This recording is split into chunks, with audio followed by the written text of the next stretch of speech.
Hi everyone, मैं हूँ जिया और इस वीडियो में मैं आपको बताने वाली हूँ कि आप कैसे 100 ऑन 100 स्कोर कर सकते हो हिंदी सब्जेक्ट में। तो मेरे पास हिंदी नहीं था, बट मेरा एक क्लोज फ्रेंड समन्यु के पास हिंदी था और उसको 97 ऑन 100 मार्क्स आए थे। वो रीजनल टॉपर भी था हिंदी का, हाईएस्ट मार्क। तो उसने मेरे को टिप्स दिए और इधर सारे टिप्स है मेरे साथ और मैं आपको देने वाली हूँ।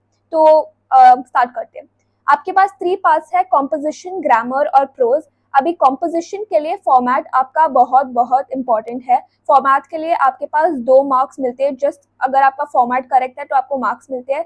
तो इंश्योर करो कि आपका फॉर्मेट बहुत अच्छा है।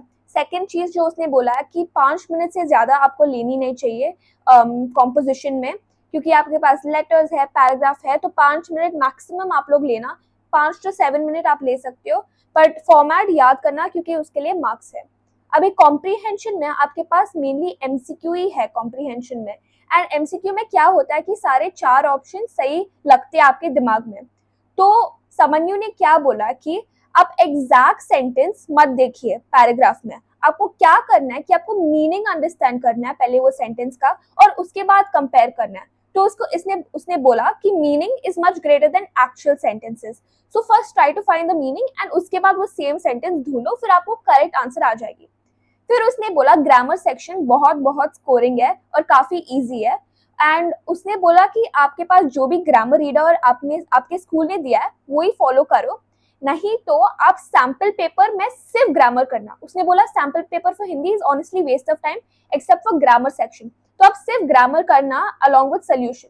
उसने एक और चीज बोला कि आपको अगर ग्रामर में मिस्टेक्स आ रहे फ्रॉम आंसर की तो वरी मत करो, क्योंकि ग्रामर आंसर्स यूजुअली सब्जेक्टिव होते हैं, मतलब अलग अलग आंसर्स होते हैं। एंड सैम्पल पेपर्स में आंसर की में थोड़ा सा गलती भी हो सकता है, तो उसमें आप कॉन्फिडेंट रहना। फिर उसने बोला कि आपकी प्रोज एंड पोएट्री सबसे इजी है एंड सिर्फ 18 मार्क्स है। तो उसने बोला कि एक दिन पूरा प्रोज एंड पोएट्री को दे देना, ठीक है। वो एक दिन में सारे प्रोज एंड पोएट्री कर लेना। अगर आपने प्री बोर्ड में भी किया है तो अभी भी आपको याद आ जाएगी और आप खत्म कर सकते हो। उसके बाद उसने बोला कि आप टेक्स्ट बुक या अपनी रीडर को 1 या 2 बार बिल्कुल पढ़ना। एंड अगर आपके पास टाइम नहीं है तो आप गूगल में जाके वो समरी सर्च कर लेना और समरी ऑटोमेटिकली आ जाएगा। वो काफी हेल्पफुल है क्योंकि शॉर्ट टाइम में आपकी पूरी रिविजन हो जाएगी। उसने बोला कि जब आप पेपर अटेम्प्ट कर रहे हो तब पहले एमसीक्यू अटेम्प्ट करना, क्योंकि एमसीक्यू ही थोड़ा टफ रहता है।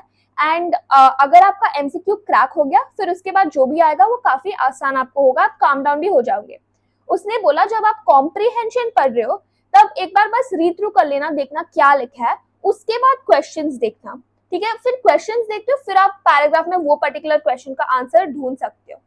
उसने बोला कि avoid spelling mistakes at any cost. उसने बोला कोई भी बड़ा या कॉम्प्लेक्स वर्ड नहीं चाहिए आपको, पर स्पेलिंग करेक्ट होनी चाहिए, क्योंकि स्पेलिंग गलत हुई तो मार्क्स कट जाएंगे आपकी। तो स्पेलिंग पे फोकस करना। एंड फिर आपकी प्रोज, पोएट्री या कॉम्प्रीहेंशन कुछ भी में 2 मार्क के क्वेश्चन आएंगे ना, तब तो आपको बड़ा पैराग्राफ कुछ भी नहीं लिखना है, वो बस टाइम वेस्ट है। आपको 5 पॉइंट्स काफी है, उससे ज्यादा तो लिखना ही मत, आपका टाइम वेस्ट ही होएगा। डिटेल्ड आंसर में वो बोला कि 2 चैप्टर को कंपेयर करना है, 2 लोगों को कंपेयर करने हैं, तो वो आपका प्रोज स्ट्रांग होना चाहिए, फिर ही आप कंपेयर कर पाओगे।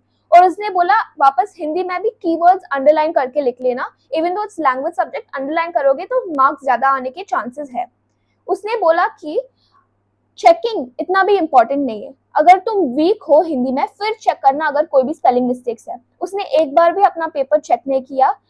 दूसरे लोग बोले कि क्यों चेक नहीं किया, पर उसको ही हाईएस्ट मार्क्स आए। उसने बोला कि चेकिंग इतना जरूरी नहीं है, पहले पूरा पेपर खत्म करो उसके बाद आप चेकिंग पे जाओ, ठीक है। एंड हाँ, आपका वेरी इंपॉर्टेंट क्वेश्चन मुहावरे मगअप करना है कि 500-600 मुहावरे है। तो उसने बोला कि जस्ट नो, रीड थ्रू करो सारे मुहावरे को, बस वो ही काफी है, क्योंकि हिंदी लैंग्वेज में आपको अंडरस्टैंडिंग ज्यादा इंपॉर्टेंट है, ठीक है। तो आप अंडरस्टैंड करना, क्योंकि वो लोग एग्जैक्ट मीनिंग कभी भी नहीं पूछेंगे, वो लोग आपको 4 स्टेटमेंट्स देंगे, 4 ऑप्शंस, एंड उसका क्लोजेस्ट मीनिंग आपको फाइंड करना है। So guys, all these are Hindi tips that will hopefully help you guys get better marks. All the best. I'm sure all of you will ace it.